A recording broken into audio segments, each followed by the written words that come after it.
Bonjour à toutes et à tous et bienvenue pour cette deuxième partie de notre épisode 2 de Sous le capot. Je suis toujours accompagné de Kylian Valentin. Merci évidemment pour vos retours sur la première partie. Il semblerait que Sous le capot soit un format qui plaise. Évidemment, quand on parle des supporters, je crois que certains se sentent concernés, donc ça fait très plaisir. Merci beaucoup.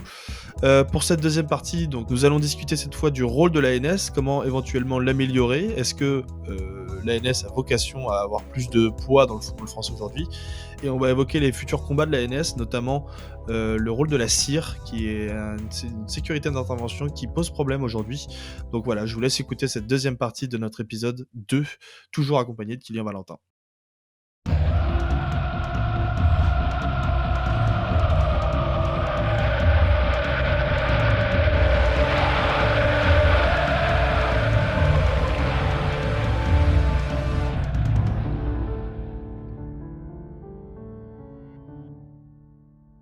Du coup, j'avais une deuxième partie dans ce podcast qui est d'un point de vue extérieur, puisque moi je ne suis pas du tout. J'avoue que je ne connaissais, il y a pas longtemps, je ne connaissais même pas encore l'ANS. Et du coup, j'avais une deuxième partie sur comment est-ce qu'on pourrait encore améliorer le rôle de l'ANS d'un point de vue peut-être plus grand public. Parce que aujourd'hui, j'ai regardé, il y a l'UNECATEF, qui est le syndicat des entraîneurs, il y a l'UNFP, qui est le syndicat des joueurs. J'ai même découvert qu'il y avait le SNAF, qui était le syndicat des employés des clubs. Mais aujourd'hui, il n'y a pas de syndicat des supporters. Il n'y a que du coup l'association qui fait déjà un très bon boulot. Mais j'ai l'impression que c'est pas une instance dirigeante et que c'est toi, tu me le disais tout à l'heure, tu vois, vous avez pas un rôle, vous avez plus un rôle de lobbying, de conseil auprès de la ligue, mais vous avez pas un rôle décisionnaire. Alors toi, tu me disais en off que c'est un aspect que vous avez pas forcément envie d'avoir. Mais est-ce que tu penses pas que ça pourrait, alors sur le rôle d'écoute, tu penses pas que ce serait plus important que vous ayez un vrai rôle décisionnaire? Non, non, non, parce que décider de quoi, pour qui, à la place de qui, je veux dire, D'être consulté, par exemple. heu, Tu vois, tu me parlais de la commission de discipline. Est-ce qu'aujourd'hui, on pourrait pas maintenir une commission de discipline avec des personnes qui sont, au sein même des supporters? Parce qu'aujourd'hui, les gens qui prennent les décisions de la commission de discipline, c'est des gens qui non, non, parce que sur la commission de discipline, de toute façon, je veux dire, c'est un truc qui n'existe qu'en France. Je veux dire, la commission de discipline de quelqu'un qui se fait police des terrains. Je sais plus c'est en quelle année d'ailleurs où à un moment donné, c'était affiché la commission de discipline où tout d'un coup, il y avait, c'était estampillé police des terrains. Police des terrains, qu'est-ce que ça veut dire? C'est en plus c'est un truc indépendant ou voilà, bah, ça n'existe qu'en France de toute façon. En Allemagne, il n'y a pas de sanction collective. non, mais en Je veux dire, Angleterre, il y en a pas mal des sanctions. ouais, mais c'est judiciaire. C'est pas la première ligue, la commission de discipline de la première ligue qui décide d'interdire tel supporter, tu vois. Ouais, c'est vrai. C'est la justice. Le mec rentre sur le terrain et c'est ce qui a tourné à un moment donné là dernièrement suite à l'incident qui a eu à Lyon avec Grealish qui se prend un coup de poing derrière la tête. Oui, c'est vrai. C'est pas la commission indépendante de la première ligue qui est arrivée et qui a dit on sanctionne tel mec. Le mec il est arrivé, il a pris judiciairement, il a pris une sanction avec une interdiction de stade. Mmh. En Allemagne, c'est individuellement, ils passent devant la justice et ils ont une interdiction de stade. Dans les pays d'Europe de l'Est, c'est des interdictions de stade. Il n'y a pas une commission indépendante de leur ligue qui prend une décision. En Italie, c'est pareil. Mais parce que sur cette question-là de la commission de discipline, euh, il y a en fait la commission de discipline, elle oblige les clubs à des résultats. C'est-à-dire qu'en fait, t'as des clubs qui arrivent et qui disent, mais en fait, moi, je mets tous les moyens que je peux. Je vais même recruter plus de stadiers et je vais creuser un trou dans le déficit du club économiquement pour mettre des moyens. Les fumis rentrent où j'ai un abruti qui est complètement bourré et qui est en présidentielle et puis qui décide de lancer un briquet sur l'arbitre. Et ben du coup, j'arrive devant la commission de discipline, vu qu'il me demande des résultats et du coup tolérance zéro et puis risque zéro qui peut pas exister. Et ben peu importe ce que je fais, le club est sanctionné et l'ensemble des supporters est sanctionné. Et c'est là en fait ce qui va pas, c'est qu'à un moment donné, si les clubs avaient, on leur disait, bah est-ce que vous avez mis tous les moyens? Et le club dit bah oui, j'ai recruté plus de stadiers pour tel match. À un moment donné, en présidentiel ou en latéral, il y avait un supporter un petit peu éméché. C'était son premier match de football, il savait pas trop. Et puis on a essayé un petit peu de discuter avec lui, mais il a rien entendu et ça a créé un trouble. Ok, vous avez mis les moyens, etc. Bon bah du coup, affaire classée ou je sais pas quoi. Pour, et, tu vois pourquoi pas et encore parce que les clubs ils font ce qu'ils font et actuellement en plus après la crise Covid où les clubs disent on n'arrive plus à recruter de stadiers, c'est hyper compliqué. Euh, les clubs il y a des clubs ils font ce qu'ils peuvent avec Ouais, bien sûr, bien sûr. avec ce qu'ils ont Ouais, quoi. ouais. Moi, l'idée, c'était plus d'avoir une instance, tu vois, quand je te citais tout à l'heure les autres syndicats, des joueurs, des entraîneurs et cetera. Par exemple, quand on a un problème, enfin, je reprends l'exemple le dernier exemple en date qui est l'exemple de PSG Lyon. Aujourd'hui, on entend tous les entraîneurs parler, on a entendu l'arbitre parler, ce qui est déjà assez rare aussi. Mais en fait, on n'entend pas les groupes de supporters. Il y a un communiqué qui sort le lendemain des Bad Gones qui disent qu'ils cautionnent pas, mais il y a pas une personne, t'as pas une entité, une personne, un représentant qui vient parler, qui vient défendre la cause des supporters. Et forcément, du coup, derrière, après, j'ai l'impression que sur les sanctions, par exemple, il y a un aspect qui est pas pris en compte. Tu vois, Lyon qui joue en huis clos ce soir contre Reims suite à la connerie d'un mec, bah, encore une fois, c'est ce que tu disais tout à l'heure, ça pénalise 58 000 personnes. Et ça, je pense que le fait qu'il y ait un manque de représentation au niveau des instances, ça joue un petit peu contre vous aussi. Bah, en fait, par rapport à ça, je pense que en plus, c'est plus en fait avec l'actualité, parce que avant le Covid, au niveau de l'ANS, il y avait, on était beaucoup sollicité quand il y avait un incident ou des incidents ou qu'il se passait quelque chose et que ça concernait les supporters, où du coup le porte-parole s'y rendait et puis il y avait des communiqués, etc. Là, en fait, on passe dans quelque chose depuis l'après-Covid et notamment après l'incident et puis même les événements depuis le début de saison, où on a le sentiment qu'on retombe un petit peu dans quelque chose qu'on a connu au début des années 2010, où c'est-à-dire bah, la parole des supporters, on va pas forcément la solliciter, où on s'en fiche, on fait un truc en vase clos, et puis on décide, et puis ah bah tiens, au fait, il y a la NS qui est là, on va peut-être vous écouter, ce serait peut-être intéressant. Alors que non, avant le Covid, ça existait, on était très sollicité et la parole des supporters était très entendue. Et forcément, là, le sentiment un peu actuel, c'est bah ouais, attendez, il y a une association qui est là, qui regroupe l'ensemble des supporters, la majorité des supporters et des groupes de supporters.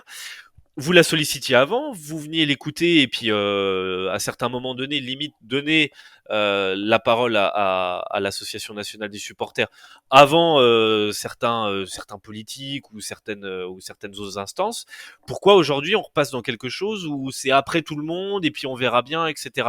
Donc non, cette parole-là, elle existe toujours, et c'est un petit peu ce qu'on pointe du doigt là dernièrement, c'est que on retombe dans des choses qu'on a connues au début des années 2010, où ah bah on va peut-être repasser dans du tout répressif. Non, le dialogue et la prévention, ils ont fait leurs preuves. On l'a vu de 2010 à 2016, ça a été extrêmement compliqué. On est monté dans le tout répressif, les interdictions de déplacement, etc., etc.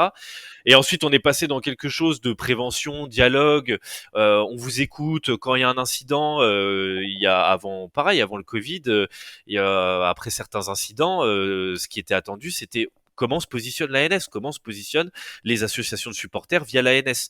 Et aujourd'hui, on repasse à nouveau dans quelque chose ouais, on écoute, on voit, mais peut-être que non, à un moment donné, l'association, elle existe là, elle est importante. Vous avez donné la parole aux supporters à un moment donné, vous avez vu que ça avait fait leur preuve de pouvoir dialoguer avec eux et de pouvoir travailler sur des choses, que ça aboutisse ou pas, mais ne l'oubliez pas et ne repassez pas dans quelque chose qui a existé il y a une dizaine d'années, parce que ça n'a pas fonctionné. Ça n'a pas fonctionné. Toujours dans l'idée de se projeter un petit peu, cette fois, pas avec l'idée de gagner un petit peu en crédibilité ou de gagner en réputation, mais plus par rapport aux travaux que vous avez encore à mener. Tu évoquais tout à l'heure la CIR, donc la sécurité d'intervention rapide. Est-ce que tu peux m'expliquer un petit peu en quoi ça consiste et pourquoi ça vous pose problème? La sécurité d'intervention rapide, elle a été créée en 2010. Alors peut-être pas en 2010. Elle a été créée en même temps que la DNLH, donc division de lutte nationale contre Le hooliganisme. division nationale de lutte contre le hooliganisme. Merci. Donc au moment où pareil, il y avait, c'était tout répression. Donc voilà, déjà on crée deux trucs. Et la sécurité d'intervention rapide, elle est là pour intervenir. Alors c'est présenté comme ça, elle est là pour intervenir très rapidement dans une tribune lorsqu'il y a un problème, il y a un incident, et puis pouvoir sortir l'individu et puis l'appréhender plutôt que ce soit les CRS qui sont dans leur combinaison et c'est compliqué pour eux de venir rapidement. Donc c'est des mecs qui sont en jogging avec du matériel, des lunettes, etc. Donc ça c'est créé et très rapidement. Il y a des gros soucis avec cette sécurité d'intervention rapide. C'est-à-dire que systématiquement, et encore aujourd'hui, partout où la CIR est, il y a des provocations, il y a des petites phrases qui sont lâchées pour un peu faire monter la pression, il y a des interventions de la CIR À qui part sont les mecs de la inexpliquées cire. par les mecs de la cire, Ouais. par les mecs de la cire qui interviennent, qui provoquent directement. Mais voilà, il y a plein, je veux dire, il y a des exemples concrets où les groupes membres font remonter au bureau ANS en disant là, nous ce week-end, la cire est venue nous provoquer. Là dernièrement, il y a eu plusieurs articles à Nantes où du coup ça a été demandé à ce que la cire soit plus respectée, mais alors qu'à Nantes, ça fait des mois et la Brigade Loire notamment a communiqué plusieurs fois là-dessus en disant la cire c'est un problème, il y a des provocations constantes alors que nous on n'a rien demandé et il y a des gros problèmes, provocations, du lynchage gratuit, il y a des exemples aussi en Coupe de France où la cire intervient alors qu'on ne sait pas pourquoi. Enfin voilà, c'est un truc qui a été créé, qui est complètement incompris par les supporters et qui à chaque fois qu'il intervient, c'est un souci. C'est un souci et en plus ça rajoute quelque Mais chose comment aux c'est forces de possible de l'ordre. laisser des policiers dans une tribune alors qu'on sait de base qu'il y a déjà une certaine défiance? Mais ils sont pas en tribune même, hein. Ils sont aux abords de la tribune ou par exemple en tribune visiteur, ils se mettent aux alentours où ils sont juste derrière le point de filtrage en fait après la fouille. Et c'est ça. Des fois, tu as une fouille des stadiers. T'arrives en tribune visiteur, t'as une fouille des stadiers, une fouille classique des stadiers, etc. Dans certains stades ou pour certains matchs classés niveau je sais pas combien, t'as du coup les CRS qui refont une fouille. Et puis derrière, t'as la cire qui est derrière. Et c'est déjà arrivé. Et là, pour le coup, je peux parler personnellement. J'ai déjà été dans des stades en tribune visiteur où après les deux fouilles, t'as une petite provocation verbale de la cire. Et ouais, c'est sympa. Et voilà. Et le problème, c'est que du coup, bah, t'as un mec qui va passer, ça lui passe au-dessus parce qu'il sait comment ça fonctionne la cire, etc. Mais il suffit que t'aies un mec, c'est son premier déplacement. Il sait pas qui c'est. Il identifie pas. Tu vois, la cire, c'est en bleu. En plus, c'est marqué dans le dos. Il sait pas qui c'est. Une provocation. Il répond. La cire. Et puis c'est parti.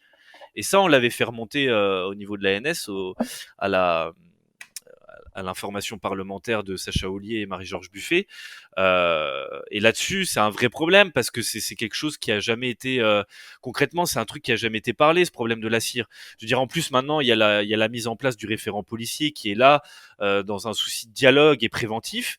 Et il y a encore cette sécurité d'intervention rapide qui est là et qui existe qui maintient ce truc tout répressif. C'est complètement contre-productif et c'est comme la DNLH, par exemple la DNLH, donc du coup pendant des années qui a été créée, donc comme j'ai dit par exemple par rapport à son nom, donc DNLH lutte contre le hooliganisme, mais qui était là dans les réunions de sécurité pour gérer les déplacements de supporters. Donc tu vois les supporters, ils sont directement identifiés en truc de hooliganisme au début des années 2010, c'est ça. Ça a évolué, sauf que en fait le nom reste lutte contre le hooliganisme. Alors qu'ils sont dans des réunions de sécurité, qu'ils sont ils ont un pouvoir de parole, de pouvoir dire bah par exemple sur tel déplacement de supporters, il n'y a pas forcément de risque avéré, etc. Mais voilà, comme le nom demeure, ça reste identifié à ça. Alors qu'il y a des choses qui ont évolué. Ok, on est un peu plus dans le dialogue, il y a des choses qui évoluent. Ok, mais pour autant de l'autre côté de la balance, t'as la cire qui continue d'être présente et qui continue d'être dans la provocation, etc. Et encore récemment, je te dis par rapport à Nantes, il y a des choses qui se passent liées à la cire. Et il y a le nom division nationale de lutte contre le hooliganisme qui demeure. Et ça, c'est quelque chose qu'on a demandé à l'ANS c'est de voir pour que ce nom-là soit modifié. Voilà. Et nous, on a cette demande-là, c'est-à-dire qu'à un moment donné, le nom évolue. Et l'autre combat que vous menez, de front, on en a parlé un petit peu dans la première partie. Est-ce que tu peux redétailler un petit peu la position, que vous avez vous, à la NES et quel est votre combat justement par rapport à la commission de discipline aujourd'hui? Par rapport à la commission de discipline et en fait, plus précisément, les sanctions collectives, en fait. Par rapport aux huis clos généraux, le fait que la commission de discipline, par exemple, pour reprendre l'exemple de Lyon-Marseille, en fait, le mec de Lyon, il est même pas passé en justice, il a même pas une décision judiciaire, que la commission de discipline, elle s'est déjà réunie, elle a déjà prononcé un huis clos. Et une fois la décision prise, ils ont toujours pas changé leur avis? Et une fois la décision prise, ils sont non, on maintient et puis en plus c'est à titre conservatoire, on va se réunir à nouveau. Donc du coup, tu as un club et puis des supporters qui sont en mode bah, en fait peut-être qu'on va prendre plus, peut-être qu'on sait pas. Et du coup, voilà, il y a une commission de discipline aujourd'hui qui agit avant la justice. Voilà, comme sur les incidents qu'il y a depuis qui ont existé au début de saison. Il y a des supporters qui ont agi individuellement, il y a des décisions de justice qui ont été rendues ou qui sont en attente d'être jugées parce que ça prend du temps à certains moments donnés. Et non, il y a la commission de discipline qui décide de taper avant tout le monde. Mais depuis quand la commission de discipline et la justice avant la justice? C'est ça aussi un petit peu ce sentiment d'injustice qui gagne tout le monde et où c'est de plus en plus pointé du doigt par tous les acteurs. Là où auparavant, et c'est là où, pour revenir un peu à une de tes questions par rapport au niveau de l'ANS, de bah, est-ce que vous êtes plus entendu aujourd'hui, etc. Oui, parce que factuellement, au niveau par exemple de la commission de discipline, ça fait des années et des années que on le dénonce, qu'on dit il y en a marre de ces sanctions collectives, ça peut plus durer. Et là où auparavant c'était non mais c'est bon, les supporters, il y en a marre, vous faites n'importe quoi la moitié du temps, c'est normal qu'il y ait une commission à un moment donné, une police des terrains qui vienne prononcer quelque chose. Là aujourd'hui, il y a de plus en plus de voix qui disent stop aux sanctions collectives, stop à ce que met en place la commission de discipline, parce que ça ne fonctionne pas. Et l'ANS le dit depuis des années et le démontre depuis des années. Au niveau, par exemple, des fumigènes, la commission de discipline, à un moment donné, elle s'est dit on va mettre des amendes au club. C'est-à-dire que tu allumais 10 fumigènes, et ben du coup, la commission de discipline, elle mettait, bah, t'avais 10 000 euros d'amende. Peu importe ce que le club défendait, il mettait 10 000 euros d'amende. Et à un moment donné, eh ben, du coup, ils ont encore plus tapé. C'est-à-dire qu'à un moment donné, que tu allumais 10 fumigènes ou 300, bah, l'amende, ça pouvait être 50 000, ça pouvait être 20 000, ça pouvait être. Donc en fait, ça résoudait pas le problème. Et pareil sur les huis clos. Les huis clos, en fait, à un moment donné, les clubs, je veux dire, un huis clos, t'as déjà vu un match à huis clos, comment c'est triste et vide.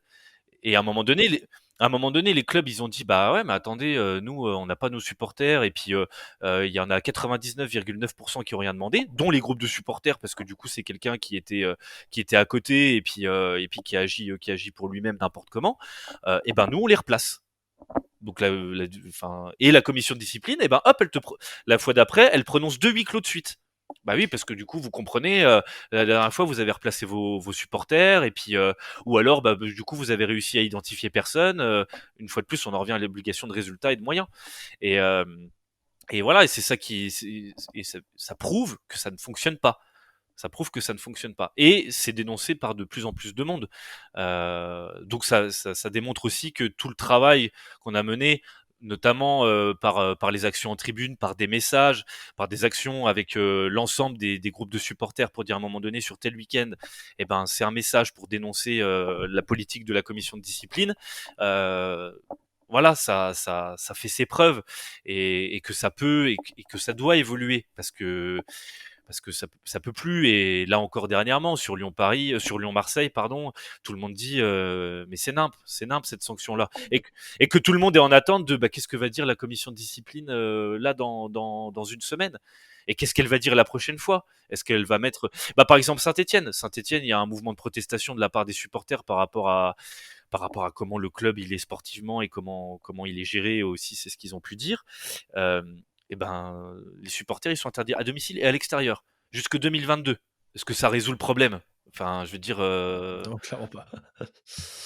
Et ben écoute, je crois qu'on arrive au bout de ce deuxième épisode de Sous le capot. Merci beaucoup, Kylian, d'avoir pris, tout ce temps Merci, pour, répondre à nos merci à questions. vous. Et Merci à vous, j'espère que c'était bah, complet.